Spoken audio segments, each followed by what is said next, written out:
Well, we're thinking of a new logo since the brand is launching its Renault. We felt it was time to change the logo and give it values that would carry the brand further. I am Gillesom Vidalom, I'm 48 years old and I'm director of design for the Renault brand.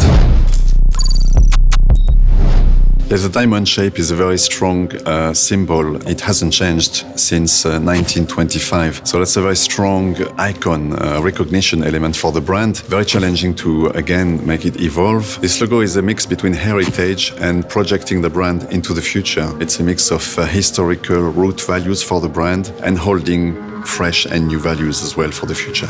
It has been studied for a few years now by creative teams. With the strategic plan of Renault being launched, it made a lot of sense to launch that new logo at that precise moment. But now it made sense to, again, go back to flat design, which is a thing of our times, and yet give it movement through the interaction of two diamond shapes, in fact, looping one into the other to create, again, movement, interaction, complementarity. So that's all the interesting values we want to carry with this new design. So the flat design approach is very interesting in our digital world, in the way we can manipulate the logo for websites, applications on smartphones, or even the screens inside the car. And the Renault 5 prototype was the first car and expression of this logo, and we received great feedback, amazing enthusiasm around this logo, which pushed us to really go for it. So the first production car to hold and to bear this new logo will come out in 2022, and by 2024 all the cars in the range will